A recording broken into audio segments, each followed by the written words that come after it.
Hello everyone, welcome to my channel online GS by Diwakar.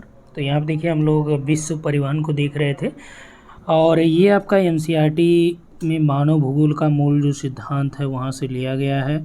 और ये आपका एनसीईआरटी 12th क्लास का है, ठीक, मानव भूगोल का मूल सिद्धांत। और चैप्टर नंबर 8 हम लोग देख रहे हैं। चूँकि परिवहन का जो टॉपिक है ये TGT, PGT, net JRF, assistant professor सब में दिया गया है, ठीक। तो इसलिए उसको हम लोग यहाँ पे कंप्लीट कर रहे हैं, क्योंकि और जो इकोनॉमिक ज्योग्राफी है उसमें ये टॉपिक भी इंक्लूड है। तो हम लोगों ने पूरा आपका जो सड़क मार्ग है उसकी बात कर ली थी, वहाँ पे किस तरह से क्वेश्चन आपसे पुटअप किए जाते हैं उसकी भी बात हो चुकी थी। अब इसी में हम लोग बात करेंगे रेल मार्ग की। जैसा हमने आपको बताया था कि आपको 60 नोट्स भी यहाँ पे प्रोवाइड कराए जाएंगे, तो वो आगे मिलेंगे। जैसे ही हम लोग ये देखिए मूल एनसीईआरटी है और ये आपका जो 2021-22 की है, ठीक। तो उसी को हम लोग यहाँ पे क्लियर कर रहे हैं। तो पहले मूल एनसीईआरटी से देख लीजिए, क्योंकि अब जो प्रश्न बन रहे हैं ज़्यादातर आपका डायरेक्ट एनसीईआरटी से बनाया जा रहा है। और काफ़ी चीज़ें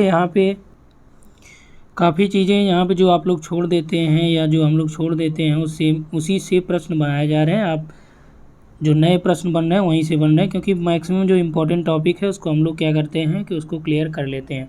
तो चलिए यहाँ से देखते हैं रेल मार्ग के बारे में। तो रेल मार्ग लंबी दूरी का स्थूल वस्तुओं और यात्रियों के स्थल परिवहन की विधा है। यहाँ पे जो विद्या लिखा है, तो जनरली पहले ही आपको बताया गया कि जब नज़दीकी यात्रा करनी हो या वहाँ पे सामानों का परिवहन करना हो तो कौन सा मार्ग यूज किया जाता है, सड़क मार्ग सबसे ज़्यादा उपयोगी है। यदि आपको अंतर्राज्यीय सामानों का परिवहन करना है और तो उसके लिए सबसे ज़्यादा महत्वपूर्ण क्या है, आपका रेल मार्ग है। कम खर्चा भी लगेगा और ज़्यादा सामान भी इधर से उधर हो जाएंगे। तो इसमें देखिए रेल लाइनों की चौड़ाई के आधार पर अलग अलग यहाँ पे देखी जाती है, इन्हें गेज कहते हैं। तो प्रत्येक देश में ये अलग अलग पाई जाती है। सामान्यतः जो बड़ी गेज की रेलवे में यहाँ पे लाइनें होती हैं तो उनकी चौड़ाई जो है 1.5 मीटर से अधिक होती है। और जो एक स्टैंडर्ड मानक माना गया ये 1.44 है। और यहाँ पे देखिए जो मीटर लाइन होती है वो 1 मीटर उसके बीच की चौड़ाई होती है। और छोटी लाइन में इसे वर्गीकृत किया जाता है। मानक लाइन का उपयोग ब्रिटेन में किया जाता है, ठीक। अपने यहाँ जो है जो चलाई गई थी 1853 के आसपास जो है ये चालू की गई थी और अंग्रेज़ों के द्वारा ये चालू किया गया था। यहाँ पे देखिए दैनिक आवागमन की जो रेलें हैं ब्रिटिश हो गया या यूएसए, जापान, भारत में अत्यधिक लोकप्रिय भी हैं। ये दैनिक रेल गाड़ियाँ जो है ये नगरों में प्रतिदिन लाखों यात्रियों को ले जाती हैं और ले आती हैं। विश्व में लगभग 13 लाख किलोमीटर लंबे यातायात मार्ग हैं। तो ये बेसिकली आपका क्या हो गया, एक फैक्ट आपको यहाँ से मिल गया जिसको आप नोट कर सकते हैं, क्योंकि आपको जो कोड बनाएगा तो कोड में दे सकता है कि रेलवे के बारे में क्या सत्य है। विश्व में लगभग 13 लाख किलोमीटर लंबी रेल यातायात मार्ग हैं। ये देखिए आपका एनसीईआरटी का डाटा है, तो इसलिए आपको यहाँ पे ये समझना पड़ेगा। और यहाँ पे जो फिगर दिखाया गया है ये आपका देखिए वियना में ट्यूबल रेल है, उसकी यहाँ पे उसका ये फिगर दिखाया गया है। उसके बाद हम लोग बात करें यहाँ पे नेक्स्ट पॉइंट जो है, यूरोप में विश्व का सघनतम रेल तंत्र पाया जाता है, याद रखिएगा, ठीक। ये आपका पॉइंट बन सकता है। यहाँ रेल मार्ग लगभग 4,40,000 किलोमीटर लंबे हैं, जिनमें से अधिकांश दोहरे मार्ग हैं यानी बहुमार्ग हैं। दोहरे मार्ग का मतलब यहाँ से जैसे एक तरफ से जा रही ट्रेन दूसरी तरफ से आ रही है, तो यहाँ पे कोई बड़ी इनका जो है कोई बाध्यता इनके पास नहीं ये रहती है कि भाई एक आ रही है तो एक ही रेल रहेगी, एक ही पटरी रहेगी, तो एक आएगी दूसरी यहाँ बगल वाले स्टेशन पे खड़ी हो जाती है। ये जब चली जाएगी तब उसमें दूसरी जाएगी, ठीक। और इसमें जो पैसेंजर होती या ट्रेनें होती हैं इसको क्या करते हैं, ये रोक दिया जाता है। जो सुपरफास्ट वगैरह उनको पहले निकाली जाती हैं। तो इसमें बहुमार्गी हैं। और बेल्जियम में जो रेल घनत्व ये सर्वाधिक है, अर्थात यहाँ पे जो रेल घनत्व प्रति किलोमीटर पे ये आपका ये 6.5 वर्ग प्रति किलोमीटर क्षेत्र पर लगभग ये फैला हुआ है, यानी लगभग 1 किलोमीटर क्षेत्रों में ये इतना पाया जाता है, इतना इसका रेल घनत्व है।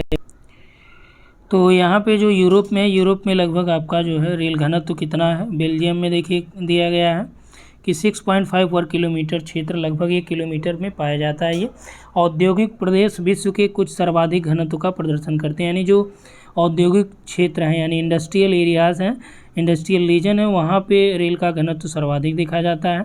लंदन, पेरिस, ब्रुसेल्स, मिलान है, बर्लिन है, वारसा है, ये महत्वपूर्ण रेल के केंद्र हैं। इंग्लैंड में स्थित यूरो टनल ग्रुप द्वारा प्रचालित सुरंग मार्ग लंदन को पेरिस से जोड़ता है, ये याद रखिएगा। महाद्वीप पारीय रेल मार्ग और वायु मार्ग, और यहाँ पे दिया गया सड़क मार्ग जो है ये मार्गों की अपेक्षाकृत लोचदार तंत्रों की तुलना में अपना महत्व ये खोते जा रहे हैं। और यूराल के पश्चिम में कहाँ पे, यूराल जो पर्वत है आपका, यहाँ पे देखिए, यदि एक रफली हम लोग बात करें तो ये आपका इधर यूरोप है, ये यूराल है, इधर आपका एशिया हो जाता है, यानी ये इधर आपका ये रूस हो जाता है और यहाँ पे आपका यूरोप का पार्ट आ जाता है। तो यूराल के पश्चिम में अत्यंत सघन जाल के से युक्त रूस में रेल मार्गों के द्वारा कुल परिवहन का लगभग 90% भाग प्रतिबंधित होता है। मॉस्को रेलवे का महत्वपूर्ण मुख्यालय यहाँ पे है, जहाँ देश के विस्तृत भौगोलिक क्षेत्र के विभिन्न भागों में प्रमुख लाइनें यहाँ पे विस्तृत हैं, यानी विकृत की गई, फैलाई गई हैं। मॉस्को में भूमिगत रेल मार्ग और दैनिक आवागमन की गाड़ियाँ भी यहाँ पे महत्वपूर्ण हैं, यानी कि जो रेलवे मुख्यालय यहाँ पे है मॉस्को है, और ये काफ़ी महत्वपूर्ण भी है।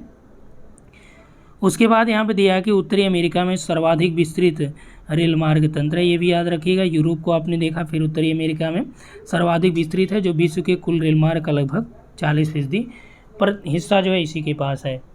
ठीक, इसके विपरीत यूरोप के अनेक देशों में रेल मार्ग का प्रयोग यात्री परिवहन की अपेक्षा अधिकतर लंबी दूरी के स्थूल पदार्थ हैं, जैसे अयस्क हो गया, अनाज हो गया, लकड़ी, मशीनरी आदि के परिवहन के लिए किया जाता है। सर्वाधिक सघन रेल तंत्र जो ये कहाँ पे है, ये पूर्वी मध्य संयुक्त राज्य अमेरिका और उससे संलग्न जो कनाडा का हाई इंडस्ट्रियल और अर्बन एरियाज़ हैं, अर्बन रीजन है वहाँ पे। ठीक, तो आपसे पूछा जा सकता है कि सर्वाधिक सघन रेल तंत्र यूएसए में कहाँ पाया जाता है, तो यूएसए में आपका पूर्वी मध्य संयुक्त राज्य अमेरिका में पाया जाता है। ठीक, उसके बाद देखिए हम लोग यहाँ पे कनाडा की बात करें तो कनाडा में जो रेलवे है ये सार्वजनिक सेक्टर में और पूरे विरल जनसंख्या वाले क्षेत्र में भी यहाँ पे ये फैली हुई है। महाद्वीप पारीय रेल मार्ग के द्वारा गेहूं एवं कोयले के भार के अधिकांश भाग का परिवहन यहाँ पे किया जाता है। ठीक, ये एक प्रकार का जो ट्रांस रेल मार्ग आप कह सकते हैं।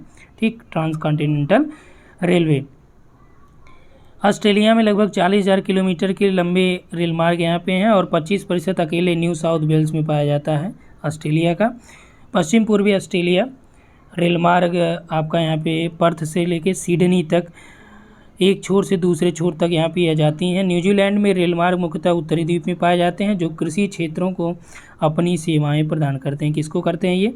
एग्रीकल्चर सेक्टर में अपनी सेवा प्रदान करते हैं। दक्षिण अमेरिका में रेल मार्ग 2 प्रदेशों में सघन है, जिनके नाम हैं अर्जेंटीना। साउथ अमेरिका की हम लोग बात कर रहे हैं तो अर्जेंटीना का जो पंपास एरिया है और ब्राज़ील का काफ़ी उत्पादक जो क्षेत्र है यहाँ पे, ये दोनों प्रदेशों में दक्षिण अमेरिका के कुल रेल मार्ग का लगभग 40% यहीं पाया जाता है। दक्षिण अमेरिका के शेष देशों में केवल चिली एकमात्र ऐसा देश है जहाँ महत्वपूर्ण लंबाई के रेल मार्ग हैं, जो तटीय केंद्रों को आंतरिक क्षेत्रों के जो खनन स्थल है वहाँ से ये जोड़ते हैं। ठीक, जबकि यहीं Peru, Bolivia, Ecuador, Colombia, Venezuela में छोटे एकल मार्ग वाली लाइनें हैं, जो पत्तनों को आंतरिक क्षेत्र के अंतर सड़क जोड़क योजनाओं के द्वारा ये उसके बिना जोड़ते हैं। यानी कि बहुत ज़्यादा यदि साउथ अमेरिका में हम लोग बात करें तो वहाँ पे ज़्यादा जो डेवलप्ड हैं। ठीक, साउथ अमेरिका में आपका ये हो गया मैप आप देख रहे हैं। ठीक, अर्जेंटीना में मैक्सिमम और यहाँ पे आपका ब्राज़ील का जो काफ़ी उत्पादक क्षेत्र है यहाँ पे ज़्यादातर हैं। उसके अलावा जो चिली वाला एरिया है तो ये आपका जो तटीय क्षेत्र है यहाँ पे ज़्यादा विस्तृत है रेलवे, और Peru, Bolivia, Ecuador, Colombia, Venezuela यहाँ पे आपका एकल लाइनें जो है रेलवे की बिछाई गई हैं। ठीक, यहाँ केवल महाद्वीप पारीय रेल मार्ग है, जो इंडीज पर्वत के पार 3900 मीटर की ऊंचाई पर अवस्थित उस प्लाटा यहाँ का ऊंचा वाला क्षेत्र है, उसका नाम क्या है? उस प्लाटा। तो उस प्लाटा एक प्रकार का दर्रा है और उस प्लाटा दर्रे से गुजरता हुआ ब्यूनस आयर्स को वालपराइजो से मिलाता है। ठीक, कौन? जो 3900 मीटर ऊंचाई पे यहाँ पे रेल मार्ग है, महाद्वीप पारीय रेल मार्ग आप कह सकते हैं। ठीक, उसके अलावा हम लोग बात करें तो एशिया में जापान हो गया, चीन हो गया और आपका जो है भारत है। यहाँ पे सघन बसे हुए क्षेत्रों में रेल मार्ग का सघनतम घनत्व पाया जाता है। अन्य देशों में अपेक्षाकृत कम रेल मार्ग बने हुए हैं। विस्तृत मरुस्थलों और विरल जनसंख्या के प्रदेशों के कारण रेल सुविधाओं का न्यूनतम विकास यहाँ पे हो पाया है। देखिए यहाँ पे क्यों न्यूनतम हो पाया विकास? मरुस्थलों और विरल जनसंख्या की वजह से यहाँ पे ये स्थिति हुई है। ठीक, आगे देखिए यहाँ पे दिया है कि आप जानते हैं, और इसमें इन्होंने ऐड किया है कि train to Tibet, the train Qinghai Tibet train is a marvel that has no procedure in the past, the rail line stretches 1956 kilometre यानी 1956 kilometre from Xining to Lhasa. यानी एक ये आपका रेल मार्ग दिखाया गया है कि कब ये बना है, कितनी हाइट पे बना है। यहाँ पे देखिए 4000 मीटर जो है ये सी लेवल से हाईएस्ट है, और इसका जो है लगभग 5072 मीटर पूरी ऊंचाई है। 200 मीटर जो है ये हायर देन जो है पेरुवियन रेलवे, जो पेरू का रेलवे है यानी एंडीज पे आपका कितना बताया गया, ये लगभग 3900 हमने बताया कि इतनी ऊंचाई पे यहाँ पे कौन सी रेलवे चलती है, महाद्वीप पारी रेल मार्ग जो है जो पेरू का है। तो यही यहाँ पे कह रहा है कि भाई ये पेरू से भी ऊंचा यहाँ पे है, कहाँ पे, आपका जो तिब्बत में रेलवे लाइनें बिछाई गई हैं। ठीक, और उसके बाद देखिए यहाँ पे दिया है कि दूसरा विशालतम महाद्वीप होने की वजह से, यानी इसके बावजूद जो अफ्रीका में केवल 40,000 किलोमीटर रेल मार्ग ही है, जो कहाँ कहाँ पे विकसित हैं, सोने और हीरे की जो संकेंद्रण वाले क्षेत्र हैं या तांबा खनन वाले जो क्षेत्र हैं वहाँ पे दक्षिण अफ्रीका का अकेले केवल 18, यानी 40,000 टोटल है, 18 जो केवल इन्हीं क्षेत्रों में इसको फैलाया गया है। महाद्वीप के जो प्रमुख रेल मार्ग हैं इसको आप याद रखिए। वेनेजुएला रेल मार्ग जो अंगोला से कटंगा जाम्बिया तांबे की पेटी से होकर जाता है। अब देखिए यहीं से आपका जो महत्वपूर्ण इंपॉर्टेंट पॉइंट शुरू हुआ, जो आपकी परीक्षाओं के दृष्टिकोण से मोस्ट इम्पॉर्टेंट होगा। तो महाद्वीप के जो प्रमुख रेल मार्ग हैं, नंबर 1 आपको बताया गया वेनेजुएला रेल मार्ग। ये क्या करता है, ये अंगोला से कटंगा, कटंगा क्या है, ये कटंगा जाम्बिया जो तांबे की पेटी है। ठीक, तो यहाँ से ये होकर जाता है, तो अभी याद रखिएगा, पूछा जा सकता है वेनेजुएला रेल मार्ग कहाँ से जाता है, तो अंगोला से कटंगा जाता है जो तांबे की पेटी वाला क्षेत्र है। दूसरा यहाँ पे तंजानिया रेल मार्ग जो जाम्बिया तांबे पेटी से तट पर स्थित दार ए सलाम तक जाता है। और तीसरा यहाँ पे बोत्सवाना और जिम्बाब्वे से होते हुए रेल मार्ग जो स्थल और राज्यों को दक्षिण अफ्रीकी रेल तंत्र से जोड़ता है। और दक्षिण अफ्रीका गणतंत्र में केप टाउन से लेके प्रेटोरिया तक जो है यहाँ पे ब्लू ट्रेन चलती है। ठीक, अन्य स्थानों की बात करें तो Algeria, Senegal, Nigeria, Kenya, Ethiopia में रेल मार्ग पत्तनों को आंतरिक केंद्रों से जोड़ते हुए, लेकिन अन्य देशों के साथ अच्छे रेल तंत्र की रचना ये नहीं करते हैं। अब देखिए आपका आ गया पार महाद्वीपीय रेल मार्ग, जो अभी आप पढ़ रहे थे। पार महाद्वीपीय रेल मार्ग जो है ये पूरे महाद्वीपों से गुजरते हुए इनके 2 छोरों को जोड़ते हैं। इनका निर्माण आर्थिक और राजनीतिक कारणों से विभिन्न दिशाओं में लंबी यात्राओं को सुविधा प्रदान करने के लिए किया गया था। ठीक, किसका, पार रेल मार्गों का। तो पार रेल मार्गों में आप देखिए यहाँ पे पार साइबेरियन रेल मार्ग, रूस का यह प्रमुख रेल मार्ग है जो पश्चिम में सेंट पीटर से पूर्व में प्रशांत महासागर तट पर स्थित व्लादिवोस्टोक तक मॉस्को, कजान, ट्यूमिन, नोवोसिबिर्स्क, चीता, खबरोवस्क से होता हुआ जाता। आप देखिए ये महत्वपूर्ण है, आपसे देगा कि ट्रांस साइबेरियन रेल मार्ग जो पार रेल साइबेरियन है, यही आपका क्या है, ट्रांस साइबेरियन, ट्रांस का मतलब पार होता है, ट्रांस साइबेरियन रेल मार्ग सबसे बड़ा भी यही है। ठीक, तो ट्रांस साइबेरियन रेल मार्ग में यहाँ से देखिए प्रश्न आपसे क्या पूछा जाता है, किन 2 स्टेशनों के बीच यहाँ पे ये चलता है, तो ये आपका सेंट पीटर्सबर्ग से पूर्व में प्रशांत महासागर तट पर जो व्लादिवोस्टोक है यहाँ तक चलता है। सेंट पीटर्सबर्ग से व्लादिवोस्टोक तक चलता है। मॉस्को, कजान, ट्यूमिन, नोवोसिबिर्स्क, चीता और खबरोवस्क, ये आपका क्या है, यहाँ के स्टेशन है। ये देखिए आपका पूछा गया प्रश्न है कि चीता किस रेल मार्ग का स्टेशन है। ठीक, तो चीता क्या है ये भी दे सकता है आपसे, कि जनरली आप क्या लिखेंगे कि आपने जानवरों का नाम ही सुना है, अगर जो सुना है, लेकिन वहाँ पे मान लीजिए विकल्प आपसे बना दिया, जानवर छोड़ के आपका विकल्प बना दिया ये कि यह एक स्टेशन है। ठीक, या यह एक नदी का नाम है, या पर्वत का नाम है, पहाड़ का नाम है। ठीक, तो ये इस तरह से दे सकता है, तो याद रखिएगा। और ये पूछे जाते हैं प्रश्न, ऐसा नहीं कि अलग से बताया जा रहा। प्रीवियस ईयर उठा के देखिए, आपको यहाँ से प्रश्न मिल जाएंगे। यह एशिया का सबसे महत्वपूर्ण और विश्व का सर्वाधिक लंबा 9,322 किलोमीटर दोहरे पथ वाला, याद रखिएगा, दोहरे पथ से युक्त विद्युतीकृत है, यानी इलेक्ट्रिक, यहाँ पे ये इलेक्ट्रिक द्वारा निर्मित भी है, यानी कि यहाँ पे इलेक्ट्रिसिटी की व्यवस्था भी है। तो ये आपका कैसा पथ है, मार्ग है, दोहरे पथ वाला है। ठीक, कौन, ट्रांस साइबेरियन। इसने अपने एशियाई प्रदेश को पश्चिम यूरोपीय बाजारों से जोड़ा है। यह रेल मार्ग यूराल पर्वतों, ओब नदी, एनसी नदियों के बीच से होके गुजरता है। तो याद रखिएगा ये भी, ये दे सकता है किन पर्वतों में, यूराल पर्वत है। नदी कौन सी, ओब और एनसी से गुजरता है। चीता एक महत्वपूर्ण कृषि केंद्र और इरकुटस्क एक फर केंद्र है। ठीक, ये देखिए हमने जस्ट आपको यही बताया, चीता और इरकुटस्क। तो चीता आपसे पूछेगा क्या है, स्टेशन भी है, और ये वहाँ पे क्या है, एक प्रकार का कृषि केंद्र भी है। इस रेल मार्ग को दक्षिण से जोड़ने वाले योजक मार्ग भी हैं, जैसे ओडेसा जो यूक्रेन का है, कैस्पियन तट पर बालू, ताशकंद यानी उज्बेकिस्तान को ताशकंद, उलान बटोर जो मंगोलिया की राजधानी है, और रोनियांग मकद्वेन चीन में बीजिंग की ओर। यानी कि जो योजक मार्ग है कहाँ कहाँ पे से जाते हैं, कैस्पियन तट से बालू की जो खुदाई होती है, ठीक, वहाँ से जुड़ता है। ओडेसा, ताशकंद यानी उज्बेकिस्तान, उलान बटोर मंगोलिया से भी जुड़ जाता है। यानी यहाँ के ये योजक मार्ग हैं। उसके बाद देखिए यहाँ पे दिया पार कनेडियन।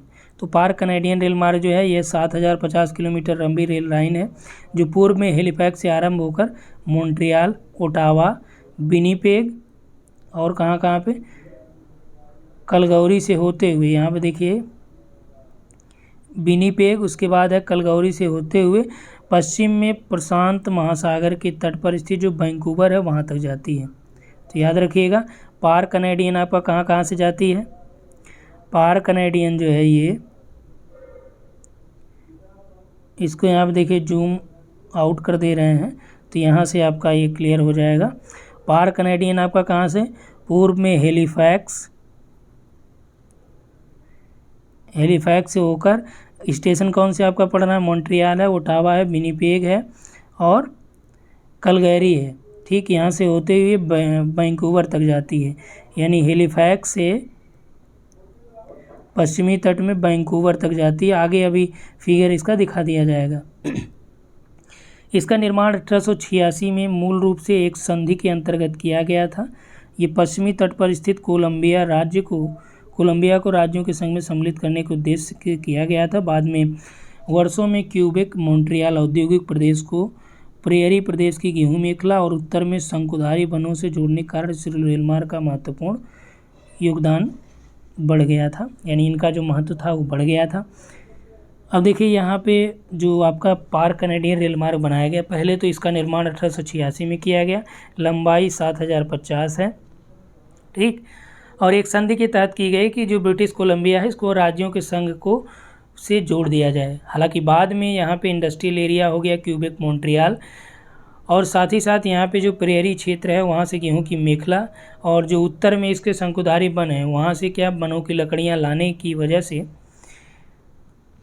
इसका जो महत्व था वो और बढ़ गया। इस प्रकार इन प्रदेश में प्रत्येक दूसरे का संपूरक बन गया। ये विनिपेग से थंडर खाड़ी यानी सुपीरियर झील तक एक समृद्ध मार्ग इस रेल लाइन को विश्व के सर्वाधिक महत्वपूर्ण जलमार्गों में से एक से गेहूं और मांस इस मार्ग के द्वारा निर्यात किए यानी आयात किए जाने वाले महत्वपूर्ण ये निर्यात पदार्थ हैं। यह लाइन कनाडा की आर्थिक धमनी, याद रखिएगा, पार कनाडियन रेल मार्ग, ट्रांस कनाडियन रेल मार्ग कनाडा की आर्थिक धमनी कही जाती है।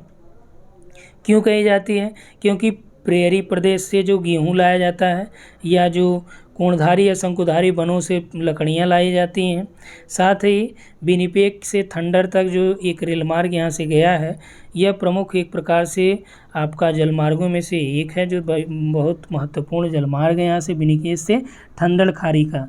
ठीक, तो यहाँ से क्या होता है, मांस और गेहूं का यहाँ पे ये निर्यात किया जाता है, इसीलिए इसे इसकी धमनी कहा गया है।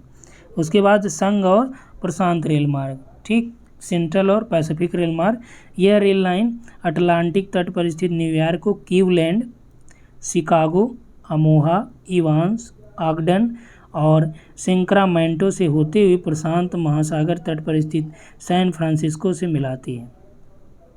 ठीक, इस मार्ग के बारे में जान लीजिए। उसके पहले आपको यहाँ पे पार साइबेरियन यानी ट्रांस साइबेरियन रेल मार्ग को समझना है। चलिए फिगर आपके पास दिया गया है। तो ये आपका व्लादिवोस्तोक है और ये आपका सेंट पीटर्सबर्ग है। ठीक,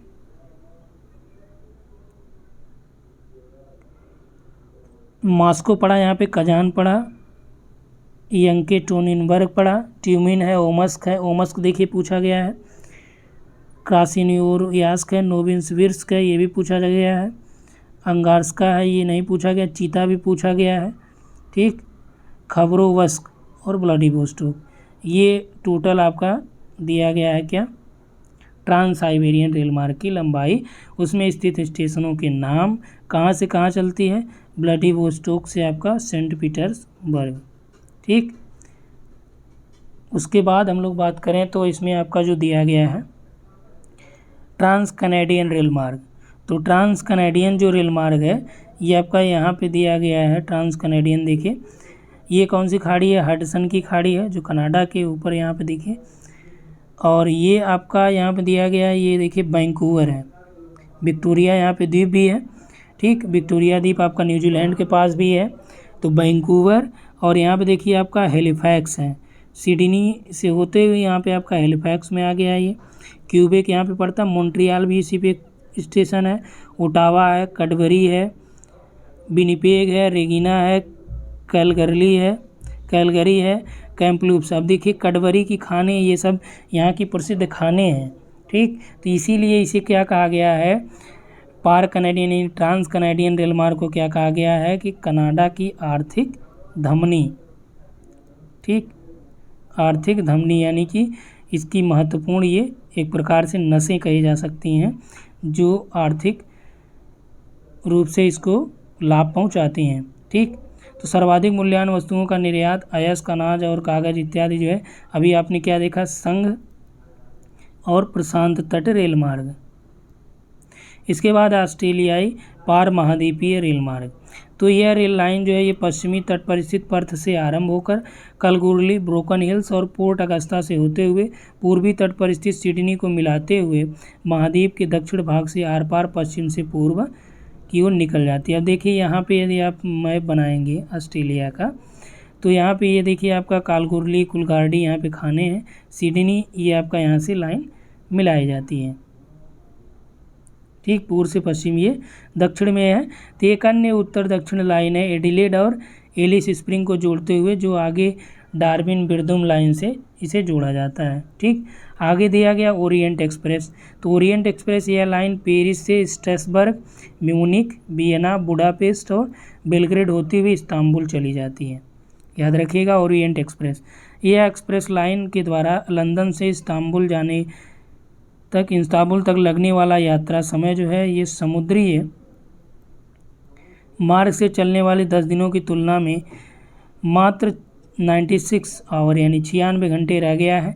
इस रेल मार्ग के द्वारा होने वाले प्रमुख निर्यात में आपका पनीर है, सूअर का मांस है, जई है, शराब है, फल है और मशीनरी का होता है। यहाँ पे इस्तांबुल को Bangkok via Iran, Pakistan, Bharat, Bangladesh और म्यांमार से जोड़ने वाले एशियाई रेलवे के भी निर्माण का प्रस्ताव यहाँ पे रखा गया है। इसके बाद देखिए रेल के बाद आपका है जल परिवहन, इसी में हम लोग देख लेंगे। तो जल परिवहन की हम लोग बात कर लेते हैं। तो जल परिवहन सबसे सस्ता साधन है। ठीक, तो आपसे पूछा भी जाता है, ये प्रश्न पूछा गया है, परिवहन का सबसे सस्ता साधन आपका कौन सा है, जल परिवहन है। जल परिवहन के महत्वपूर्ण लाभों में से एक है कि इसमें मार्गों का निर्माण नहीं करना पड़ता है। ठीक, महासागर एक दूसरे से जुड़े हुए हैं, ये आप जानते हैं। इसमें विभिन्न प्रकार के जहाज चल सकते हैं। आवश्यकता केवल दोनों छोरों पर पत्तन सुविधाओं की है। पत्तन का मतलब ये है, बंदरगाह का मतलब ये है कि जैसे जहाँ पे आपके जहाज़ यहाँ पे रोके जाते हैं तो उसके लिए क्या किया जाता है कि यहाँ पे जैसे मान लीजिए मुख्य भूमि है तो यहाँ पे थोड़ा सा इसको इस तरह बनाया जाता है। मान लीजिए यहाँ तक आपका तट है तो इसको अंदर थोड़ा सा काट के और गहराई में यहाँ पे पानी वगैरह की सुविधाएँ कर दी जाती हैं। ठीक, और यहाँ पे लाके जलयान आपके रोके जाते हैं और यहाँ सामान जो है इस पर उतारे और चढ़ाए जाते हैं। यह परिवहन बहुत सस्ता पड़ता है क्योंकि जल का घर्षण स्थल की अपेक्षा बहुत कम भी होता है। जल परिवहन की ऊर्जा लागत की अपेक्षा कम होती है। जल परिवहन को समुद्री मार्गों और आंतरिक जल मार्गों में अलग अलग विभक्त किया जाता है। ठीक, आंतरिक जल मार्ग अलग होते हैं, जैसे नदियों के द्वारा जो परिवहन होता है, और समुद्रों के द्वारा जो है वो अलग जल मार्ग हैं। ठीक, तो यहाँ पे देखिए आपका ऑस्ट्रेलिया का मैप दिया गया और ऑस्ट्रेलिया का जो कॉन्टिनेंटल रेल मार्ग है वो भी यहाँ पे दिखाया गया है। ठीक, तो यहाँ पे देखिए आपका पूर्वी तिमोर सागर है, ये इंडियन ओशन आप जानते हैं, ये कोरल सी है आपका। ठीक, उसके बाद आ जाते हैं हम लोग आपका यहाँ पे कि कहाँ कहाँ से है। सिडनी से लेके पर्थ तक हम लोग बात किए थे, तो देखिए पर्थ है और सिडनी यहाँ तक। उसके बाद इसी को बढ़ाया गया, कहाँ तक किया गया है, मेलबर्न तक कर दिया गया। एल्बरी और मेलबर्न से 2 स्टेशन ये बढ़ा दिया गया है। ठीक, तो कौन कौन सी खाने यहाँ पे हैं, कालगुरली है, फॉरेस्ट यहाँ पे, ब्रोकन हिल्स भी इसी में आता है। ठीक, और यहाँ पे देखिए इसको थोड़ा सा घुमा के पोर्ट अगस्ता तक ले जाया गया है और ये रोटो पार्क्स यहाँ तक ये होके गुजरता है। ठीक, तो ये आपका जो ऑस्ट्रेलिया का रेल मार्ग है। क्लियर हुआ।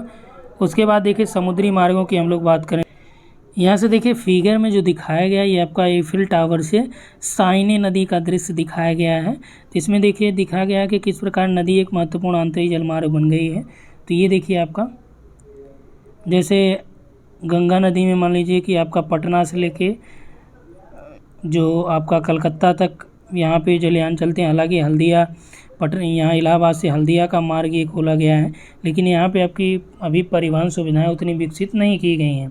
लेकिन यहाँ पे देखिए फॉरेन कंट्री में, विदेशों में इसका उपयोग प्रॉपर हो रहा है। राइन नदी आप जानते हैं सबसे व्यस्ततम मार्गों में से भी एक है, नदी मार्ग जो है। ठीक, सेंट लॉरेंस नदियों में इस तरह का जो परिवहन सुविधाएँ विकसित कर दी गई हैं। समुद्री मार्ग की हम लोग बात करें, 2 मार्गों में था, एक नदी एक समुद्री। तो समुद्री मार्ग में ये कहा है कि आपका सभी दिशाओं में मुड़ सकने वाले ऐसे महामार्ग प्रस्तुत करते हैं जो कोई रख रखाव बिना लागत किए बनती है। यहाँ पे आप समुद्र में आप पुल तो बनाने या सड़क मार्ग बनाने तो जा नहीं रहे हैं। ठीक, आपको लंका पे चढ़ाई तो करनी नहीं है। अब मान लीजिए कुछ समय की बात है तो लंका में जो है भगवान राम की जो सेनाएँ थीं, तो वो बंदर सेना ने यहाँ पे आपका पुल बना दिया था। तो ये ऐसा कुछ यहाँ पे आपको नहीं करना है, पुल की ज़रूरत नहीं पड़ेगी और वैसे ही परिवहन आपका सुचारू रूप से चलेगा। ठीक, तो आपको कुछ खर्च करना नहीं है। समुद्री जहाज़ों द्वारा महासागरों का मार्गों में रूपांतरण मनुष्य के पर्यावरण के अनुकूल महत्वपूर्ण घटना है। एक महाद्वीप से दूसरे महाद्वीप तक स्थूल पदार्थों का लंबी दूरियों तक समुद्री परिवहन स्थल और वायु परिवहन की अपेक्षा सबसे सस्ता पड़ता है, याद रखिएगा। ये भी देखिए, यदि मान लीजिए कि आपका विकल्प बनाए कि समुद्री परिवहन, सड़क परिवहन और आपका रेल परिवहन। ठीक, तो सबसे सस्ता आपका देखिए यहाँ पे क्या है कि लंबी दूरियों में एक महाद्वीप से दूसरे महाद्वीप तक पदार्थों को ले जाने के लिए समुद्री परिवहन स्थल और वायु परिवहन की अपेक्षा सस्ता है, याद रखिएगा। ये प्रश्न पूछा गया है। ठीक, आधुनिक यात्री जहाज और मालवाहक पोत राडार, बेतार के तार व अन्य नौ परिवहन संबंधी सुविधाओं से लैस होते हैं। ठीक, यहाँ पे विभिन्न प्रकार की जो सुविधाएं यहाँ पे की जाती हैं, आप जानते हैं पनडुब्बी वगैरह का उपयोग भी किया जाता है और विभिन्न प्रकार के वहाँ पे रडार वगैरह लगाए जाते हैं ताकि कोई डाकू वगैरह उस पर अटैक ना कर पाए। ठीक, उसके बाद दिया है यहाँ पे कि शीघ्र नाशवान वस्तुओं के लिए यहाँ पे क्या है कि आपका फ्रीजर का उपयोग किया जाता है और इस पर जो बड़े बड़े जलपोत होते हैं उस पर जहाज़ों को उतारने का भी काम किया जाता है, लड़ाकू विमानों को भी, ताकि कोई स्थिति आ जाए तो उस पर सेनाओं को भी तैनात किया जा सकता है। और विशेषीकृत जहाज़ों में नौभार के परिवहन को उन्नत बना दिया गया है। कंटेनरों के प्रयोग से विश्व के प्रमुख पत्तनों पर नौभार के निपटान को सरल बना दिया गया। महत्वपूर्ण समुद्री मार्गों की हम लोग बात करें तो ये फिगर में दर्शाया गया, आगे फिगर है। ठीक, तो सबसे पहले आप समुद्री मार्गों की बात कर लें और ये इम्पॉर्टेंट है, सबसे ज़्यादा बार पूछा गया प्रश्न आपके सामने है। ठीक, ये आपका यूजीसी नेट में भी पूछा गया, असिस्टेंट प्रोफेसर में भी पूछा गया, पीजीटी एग्जाम में भी पूछा गया है। ठीक, तो ये आप याद रखिएगा। उत्तरी अटलांटिक समुद्री मार्ग। ठीक, यह मार्ग औद्योगिक दृष्टि से विकसित विश्व के 2 प्रदेशों उत्तर पूर्वी संयुक्त राज्य अमेरिका और पश्चिमी यूरोप को मिलाता है। तो यदि फिगर की हम लोग बात करें, ठीक, तो फिगर आपका देखिए, जैसे मान लीजिए ये आपका यूरोप हो गया, इधर आपका अफ्रीका हो गया, यही आपका यानी कि कौन सा हो गया, अटलांटिक महासागर। तो यहाँ से लेके ये जो मार्ग है ये आपका उत्तरी अटलांटिक मार्ग कहा जाता है। विश्व का 1/4 विदेशी व्यापार इसी मार्ग द्वारा परिवहित होता है, इसलिए यह विश्व का सबसे व्यस्ततम व्यापारी जलमार्ग है। यही लाइन आपसे पूछी जाएगी। ठीक, पूछी जाएगी कि विश्व का सबसे व्यस्ततम व्यापारिक जलमार्ग कौन सा है, तो आप आंख मूंद के क्या लगाएंगे, उत्तरी अटलांटिक समुद्री मार्ग। ठीक, दूसरे अर्थों में इसे बृहद ट्रंक मार्ग भी कहते हैं, यानी ग्रेट ट्रंक मार्ग भी इसे कहते हैं, ये भी याद रखिएगा। विकल्प के अनुसार आपको इसको लगाना है, ऐसा नहीं कि जीटी रोड को आप इसमें लगाएंगे। ठीक, यदि मान लीजिए विकल्प के तौर पे दिया कि किसे जीटी रोड भी यानी बृहद ट्रंक रोड भी कहा जाता है, यानी ग्रांड ट्रंक रोड भी कहा जाता है, तो आप क्या बताएंगे। विकल्प में आपके दे दिया, मान लीजिए उत्तमाशांतरीप समुद्री मार्ग, उत्तरी अटलांटिक समुद्री मार्ग, तो क्या लगाएंगे, उत्तरी अटलांटिक समुद्री मार्ग। दोनों तटों पर पत्तन और पोताश्रय की उन्नत सुविधाएं भी यहाँ पे दी गई हैं। ठीक, तो पहले आप इसको देख लीजिए और जो मार्ग हैं फिर हम आपको फिगर पे ले आते हैं। ठीक, ताकि दोबारा से आप समझ पाएंगे। इसको थोड़ा जूम कर दिया जाए। भूमध्य सागर हिंद महासागरीय समुद्री मार्ग है। यह समुद्री मार्ग सबसे प्राचीन है, विश्व के हृदय स्थल कहे जाने वाले क्षेत्रों से गुजरता है। किसी भी अन्य मार्ग की अपेक्षा अधिक देशों और लोगों को जो सेवाएं प्रदान करता है वो कौन सा है, भूमध्य सागर और इंडियन ओशन जो समुद्री मार्ग है। ठीक, पोर्ट सईद, अदन, मुंबई, कोलंबो, सिंगापुर इस मार्ग के महत्वपूर्ण पत्तनों में से एक है। तो ये इसके पत्तन है, आप याद रखिएगा कि जब यहाँ से यानी जाया जाता है तो पोर्ट सईद पड़ता है, अदन बंदरगाह है, मुंबई है, कोलंबो है, सिंगापुर है। ठीक, उत्तमाशांतरीप से होकर जाने वाले आरंभिक मार्ग की तुलना में स्वेज नहर के निर्माण के होने की वजह से क्या हुआ, यहाँ पे इसको दूरी भी कम हो गई और जो टाइम लगता था उस टाइम में भी कमी यहाँ पे हुई है। ठीक, उसके बाद हम लोग देखते हैं कि यहाँ पे उत्तमाशा जो अंतरीप है इसका जो समुद्री मार्ग है उसकी हम लोग बात करें तो यह भी क्या है कि आपका व्यापारिक मार्ग जो है ये अत्यधिक औद्योगिक, तो इसमें जो उत्तमाशा अंतरीप है आप लोगों का, तो ये आपका समुद्री मार्ग है और ये भी आपका एक प्रकार से समुद्री व्यापारिक मार्ग ही है। इसमें क्या होता है कि औद्योगिक पश्चिमी यूरोपीय प्रदेश को ये पश्चिमी अफ्रीका, दक्षिण अफ्रीका, दक्षिण पूर्वी एशिया, ऑस्ट्रेलिया और आपका यहाँ पे न्यूजीलैंड है। ठीक, यहाँ पे जो कमर्शियल एग्रीकल्चर होती है और यहाँ पे जो पशुपालन होता है इस पे आधारित जो अर्थव्यवस्थाओं की क्या करता है, जोड़ता है। तो जो उत्तमाशा अंतरीप है, ठीक, उत्तमाशा अंतरीप आपका कहाँ पे, ये आपका है अफ्रीका महाद्वीप और यहाँ पे आपका जो है उत्तमाशा अंतरीप है। ठीक, तो स्वेज नहर के निर्माण की वजह से क्या हुआ कि ये पहले यहाँ से यहाँ तक ऐसे घूम के आया जाता था, बाद में स्वेज कैनाल यहाँ पे बनी तो इसकी वजह से क्या हुआ, डायरेक्ट यहाँ से यहाँ आया गया। ठीक, तो स्वेज नहर के निर्माण से पहले यह मार्ग लिवरपूल और कोलंबो को जोड़ता था, जो स्वेज नहर के बन जाने की वजह से क्या हुआ 6400 किलोमीटर ये लंबा था। तो स्वेज नहर मार्ग जो है ये बन जाने की वजह से कितना फ़ायदा हुआ, लगभग 6400 किलोमीटर, यानी कहीं कहीं आपको ये मिलेगा कि स्वेज कैनाल बनने से लगभग 7000 किलोमीटर की दूरी यहाँ पे कम तय की जाने लगी। जैसे पहले यहाँ पे मान लीजिए पुर्तगाली जो यात्री आते थे तो ये पूरा इसको घूम के आएंगे, अब क्या करते हैं यहीं आपका भूमध्य सागर से होते हुए स्वेज कैनाल को पार करते हैं और यहाँ पे आपका जो है इंडियन ओशन में ये प्रवेश कर जाते हैं। तो यहाँ से क्या हुआ कि सोना हुआ, हीरे, तांबा, टिन, मूंगफली, गिरी का तेल, कहवा और फलों जैसे समृद्ध प्राकृतिक संसाधनों के कारण दोनों पूर्वी और पश्चिमी अफ्रीका के बीच व्यापार की मात्रा और यातायात दोनों में आपका यहाँ पे वृद्धि हुई। तो यहाँ पे देखिए फिगर के द्वारा हम लोग यहाँ पे समझेंगे। पहले आप यहाँ पे समझिए कि समुद्री मार्ग और पत्तन की बात यहाँ पे करें हम लोग। यहाँ पे आप देख सकते हैं ये आपका देखिए बैटल हार्बर से लंदन हैम्बर्ग तक और यहीं से आपका कहाँ कहाँ पे सामान जाएगा, न्यूयॉर्क तक आप जा सकते हैं। यहीं से आपका देखिए कोलोन तक दिखाया गया है। ये स्वेज कैनाल आपका यहाँ पे और कौन कौन से यहाँ पे बनेंगे, अदन जो यहाँ पे बंदरगाह है, मुंबई जाया जा सकता है, कोलंबो, आगे यहाँ आएंगे आप तो सिंगापुर है। ठीक, ये जो सिंगापुर आपका हो गया और यहीं सिंगापुर से आप कहाँ जा सकते हैं, हांगकांग या शंघाई बंदरगाह भी यहाँ पे आपका है, याकोहामा, वैंकूवर तक यहाँ पे आप जा सकते हैं। ठीक, ये आपका प्रशांत महासागर है,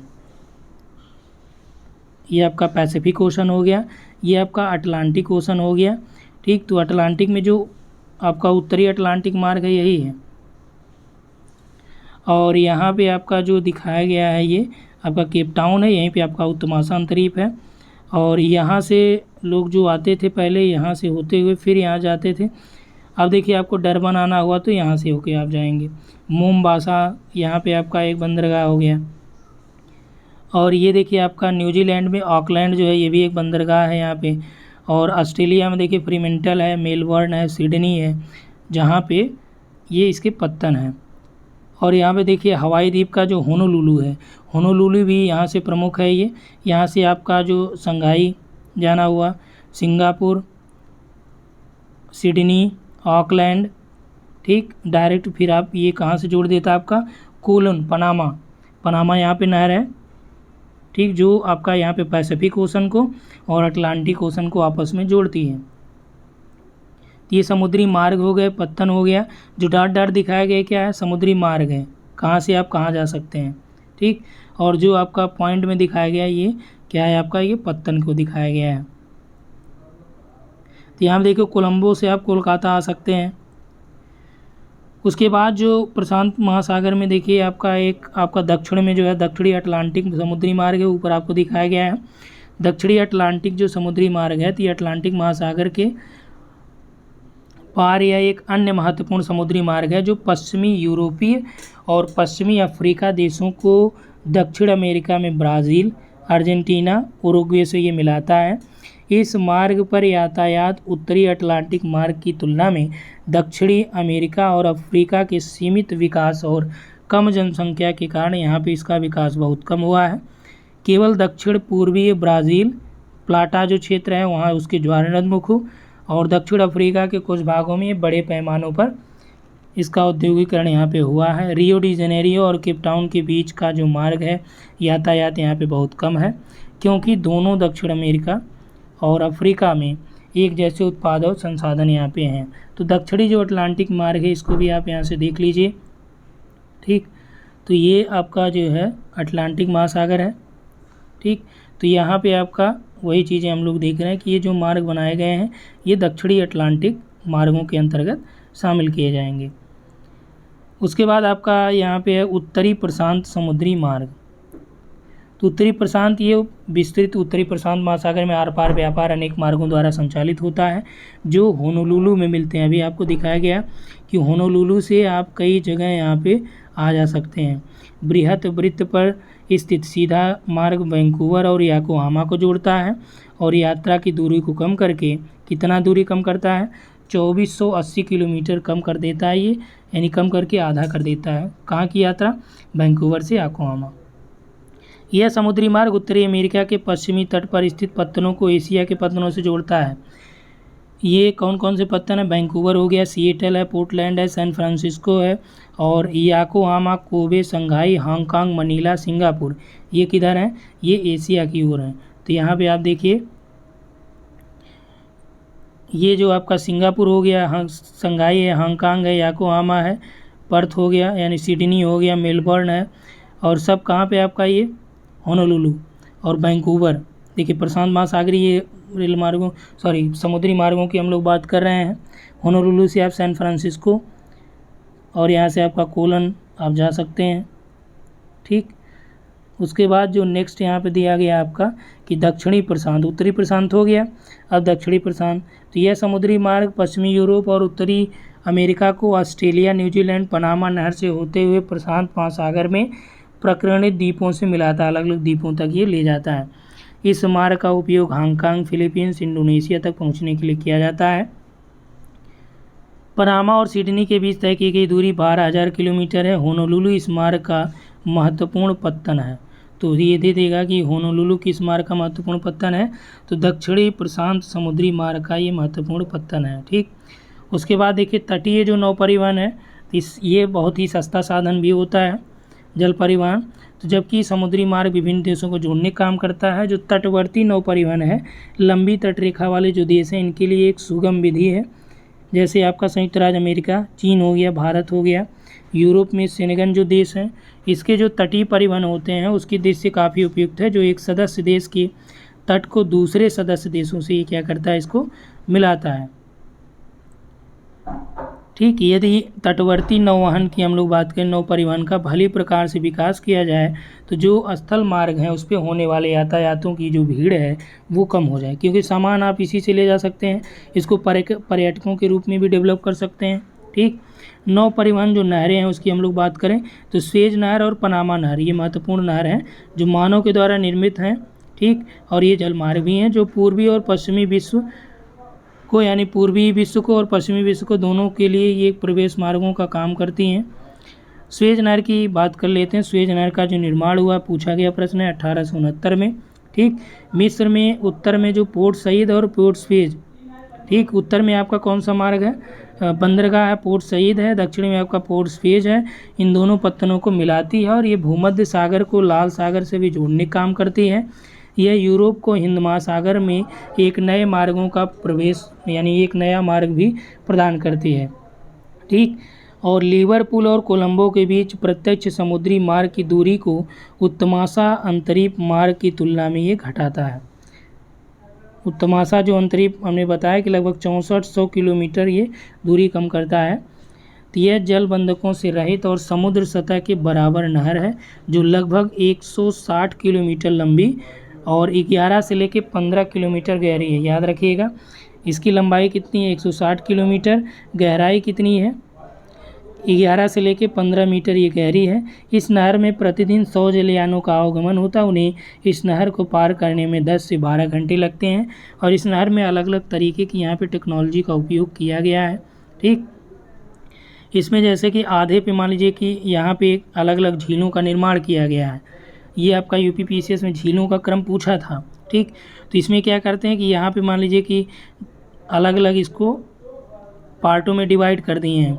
अब यहाँ पे मान लीजिए आपका जलयान आया तो यहाँ पे पानी भर जाएगा पूरा, और जब भर जाएगा तो इसकी हाइट इससे ज़्यादा कर दी है। फिर इसको क्या करते हैं, इसको ओपन करते हैं, यहाँ पे आपका आ जाएगा तो यहाँ पे इसको बंद कर देंगे। ठीक। तो यानी कि एक अलग तकनीकी यहाँ पे उपयोग की गई है। तो यहाँ पे आप देख सकते हैं कि जो दिखाया गया ये काफ़ी महत्वपूर्ण भी है। इसको एक एक करके हम आपको दिखा दे रहे हैं कहाँ कहाँ से सुएज नहर में आपका प्रश्न बनाया जाता है। ठीक। तो सुएज नहर में देखिए आपका जो लास्ट में आप देख रहे हैं सुएज की खाड़ी। ठीक। ये आपका यहाँ से जो नहर है ये निकाले गए, ये आपका पोर्ट सईद बंदरगाह है। ठीक। और यहाँ पे आपका जो पोर्ट सुएज बंदरगाह है। और यहाँ पे आपकी जो झीलें हैं क्रम देखिए, लिटिल बिटर है, ग्रेट बिटर है। ठीक। और यहाँ पे आपका टाइना की खाड़ी है। और इधर आपका कौन सा ये अलकंटारा पड़ता है। ठीक। इधर ये सब बगल में है और ये मार्ग हैं। यहाँ पे आपका सुएज है, ये मंझाला झील है, दमिता, सिरबिन, अलमंसूरा। ठीक। ये सभी लोकेशन आप याद रखिएगा। ये देखिए यहाँ पे दिया गया है, ये जो आपका नहर है। ठीक। यहाँ पे नहर यही बनाई गई है। तो ये आपका ग्रेट बिटर है, ये आपका लिटिल बिटर है। उसके बाद ये जो बनाए गए ये क्या है, ये आपके रेल मार्ग हैं। ठीक। और ये सब क्या है, ये नहरें हैं जो ताज़े पानी वाली, जो इसको जल प्रोवाइड कराती हैं यहाँ पे अलग अलग टाइम पे। ठीक है। तो यहाँ तक आपका हुआ। तो इसके बाद देखिए दिया गया अत्यधिक यात्रियों माल होने के कारण, अभी देखिए एक न्यूज़ आपने सुना था कि एक जहाज़ यहाँ पे बीच में फंस गई थी, तो काफ़ी दिनों तक ये न्यूज़ में था। अत्यधिक यात्रियों माल कर होने के कारण कुछ जलयान जिनके लिए समय की देरी महत्वपूर्ण नहीं है, अपेक्षाकृत लंबे परंतु सस्ते उत्तमासा मार्ग के द्वारा आवागमन होता है। यानी कि आप ये सोच रहे होंगे कि जो उत्तमासा अंतरिप वाला मार्ग है ये बंद कर दिया गया, ऐसा नहीं है, ये भी चल रहा है। चूँकि जो सुएज नहर से आया जाता है तो यहाँ पे बहुत ज़्यादा कॉस्टली पड़ता है, तो इसकी वजह से क्या होता है कि जो सस्ता या जिनके लिए समय उतना महत्वपूर्ण नहीं है उसको क्या किया जाता है कि जो आपका दूसरा वाला उत्तमासा वाला मार्ग है इसी से उसको कर दिया जाता है कि वो इसी से होके जाए। ठीक। तो एक रेल मार्ग इस नहर के सहारे सुएज तक जाता है जो दिखाया गया आपको। फिर इस्माइलिया से एक शाखा कैरो की ओर जाती है, वो भी आपको फिगर में दिखा। नील नदी से एक नौगम में ताज़ा पानी की नहर जो है ये सुएज नहर की ओर आती है और ये इस्माइलिया में मिलती है, जिससे पोर्ट सईद और सुएज नगरों को ताज़े पानी की आपूर्ति भी होती है। क्लियर हुआ। इसके बाद आ जाते हैं पनामा की बात करें तो यह नहर पूर्व में अटलांटिक महासागर को पश्चिम में प्रशांत महासागर से जोड़ती है। इसका निर्माण पनामा जलडमरू मध्य के आर पार पनामा नगर और कोलोन के बीच संयुक्त राज्य अमेरिका के द्वारा किया गया है, जिसने दोनों ही ओर 8 किलोमीटर क्षेत्र को खरीदकर इस नहर के मंडल का नाम दिया है। नहर लगभग 72 किलोमीटर लंबी है, जो लगभग 12 किलोमीटर अत्यधिक गहरी कटान से युक्त है। यानी इसका 12 किलोमीटर ज़्यादातर गहरी कटान वाला है। यह नहर में कुल 6 जल प्रबंधक तंत्र हैं तथा जलयान पनामा की खाड़ी में प्रवेश करने से पहले इन जलबंधकों से होकर विभिन्न ऊंचाइयों की सतह देखिए जो हमने सुएज में बताया वही तरह जलबंधक यहाँ पे भी बनाए गए हैं। ठीक, पनामा नहर में भी बनाए गए हैं और ये 26 मीटर ऊपर नीचे करके ये इसको पार कराते हैं जो जलबंधक हैं।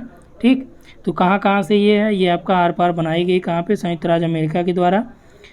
और ये 8 किलोमीटर एरिया खरीद के बनाई गई, 72 किलोमीटर लंबाई है, 12 किलोमीटर क्षेत्र इसका ऐसा है जो अत्यधिक गहरी कटान से युक्त है। ठीक, और ये कहाँ से, पनामा नगर और कोलोन के बीच ये बनाई गई। कोलोन यहाँ का क्षेत्र है और यहाँ पे आप देख सकते हैं, इसको थोड़ा सा जूम आउट कर दे रहे हैं। और यहाँ पे आपका देखिए पनामा जो है और ये आपका कोलोन क्षेत्र है। यहाँ पे आपके जो बांध बनाए गए, घाटुम बांध है, लक्स बांध है। ठीक, यहाँ पे देखिए जो आपका जलबंधक तंत्र है ये दिखाया गया अलग अलग। उसके बाद इधर से आपका ये आ जाता है, फिर आपका ये वाला जो घाटुम क्षेत्र है ये आपका नहर वाला क्षेत्र हो गया। ठीक, ये ग्रोयल ब्राक्टा है, ये पेट्रोमिकेट लॉक्स यहाँ पे है और मीरा फ्लॉप्स यहाँ पे दिया गया आपका, और ये पनामा वाला एरिया हो गया। और एग्जैक्ट यहाँ पे छोटे वाले फिगर में आप देख सकते हैं कि इधर आपका अटलांटिक महासागर है और इधर आपका पैसिफिक ओशन है। इसको काटते हुए आपका बनाई गई जो पनामा नहर है। ठीक, तो इसकी लंबाई हमने बताया कि ये लगभग 72 किलोमीटर है। 12 किलोमीटर एरिया कैसा है ये कि यहाँ पे कटान मैक्सिमम होता है, यहाँ पे जल प्रबंधन तंत्रों का उपयोग किया गया है। और कितने जल प्रबंधन तंत्र हैं, तो जल बंधकों का इसमें कुल जल बंधक जो कितने हैं यहाँ पे आपके 6 बनाए गए हैं। ठीक, ये भी याद रखिएगा क्योंकि ये पूछा जाता है कि कितने बनाए गए हैं, तो ये 6 बनाए गए हैं। ठीक, उसके बाद यहाँ पे दिया गया है इस नहर के द्वारा यहाँ पे समुद्री मार्ग से न्यूयॉर्क और फ्रांसिस्को के मध्य लगभग 13,000 किलोमीटर की दूरी ये कम हो गई है। इसी प्रकार पश्चिमी यूरोप और संयुक्त राज्य अमेरिका के पश्चिमी तट तथा उत्तर पूर्वी और मध्य संयुक्त राज्य अमेरिका और पूर्वी तथा दक्षिण पूर्वी एशिया के मध्य दूरी भी इसके द्वारा कम हो गई है। इस नहर का आर्थिक महत्व सुएज नहर की अपेक्षा कम है, फिर भी दक्षिण अमेरिका की अर्थव्यवस्था में इसका महत्वपूर्ण भूमिका भी है। उसके बाद यहाँ पे आपका आंतरिक जलमार्ग है। तो आज का जो ये लेक्चर है हम लोग इसमें केवल इन्हीं को देखेंगे। इसके बाद नेक्स्ट वाले में हम लोग आंतरिक जलमार्गों की बात करेंगे। ठीक, और जो आपका यहाँ पे शार्ट में हमने बताया था कि जो इम्पोर्टेंट फैक्ट वाले नोट्स हैं वो भी आपको लास्ट में मिल जाएंगे। तो जलमार्गों के बाद हम लोग वायुमार्गों को क्लियर करेंगे, कहाँ पे कौन कौन से हैं। तो अभी आपने देखा कि जो नॉर्थ अटलांटिक में था, और आंतरिक जलमार्गों में आपका जो नदियों के द्वारा जैसे राइल नदी है, इसमें जो जलमार्ग डेवलप किए गए हैं तो ये सबसे ज़्यादा व्यस्ततम इसको माना जाता है। ठीक, यहाँ पे सघन व्यापारिक क्षेत्रों को विकसित भी किया गया है। ये कोयला हो गया, सीमेंट या विभिन्न प्रकार के अन्य चीज़ों को ये यहाँ पे ढोने का काम भी ये करते हैं। ठीक, तो यहाँ पे इतना क्लियर हुआ। इसके बाद हम लोग क्या करेंगे, आंतरिक जलमार्गों की बात करेंगे। तो ये आपका देखिए एनसीईआरटी, इसमें बहुत ज़्यादा दिमाग लगाने की आवश्यकता नहीं है कुछ। और यहाँ पे देखिए आपका घाटुम झील भी है। ठीक, ये आपका घाटुम झील है। तो जो आपका दिया गया बस आप वही देख लीजिए, कितनी दूरी देखिए आपसे यहाँ से जो प्रश्न बना देगा यही दे देगा कि न्यूयॉर्क और फ्रांसिस्को के मध्य पनामा नहर बनने से कितने किलोमीटर की दूरी कम हो गई है, तो कितने 13,000। ये भी देता है कि यूरोप और एशिया को जोड़ने से जो सुएज नहर बनी है ये पुराना जो मार्ग था उससे कितना कम कर दिया इन्होंने दूरी, लगभग 7,000 किलोमीटर। ठीक, एग्जैक्ट यदि 6400 हो यानी 6400 हो विकल्प में तो आप एग्जैक्ट यही लगाइएगा, लेकिन ज़्यादातर ये आपका जीरो फिगर में वो सब बनाते हैं कि 7,000 या 8,000 ऐसे लिख देते हैं। तो यहाँ तक क्लियर हो गया है। आगे हम लोग आंतरिक जलमार्गों की बात करेंगे। और यदि इस चैनल पे आप पहली बार आ रहे हैं तो चैनल को सब्सक्राइब कर दीजिए, क्योंकि आगे हम लोग एनसीईआरटी के लेक्चर को इसी तरह देखेंगे। इस वीडियो में इतना ही। Thanks for watching.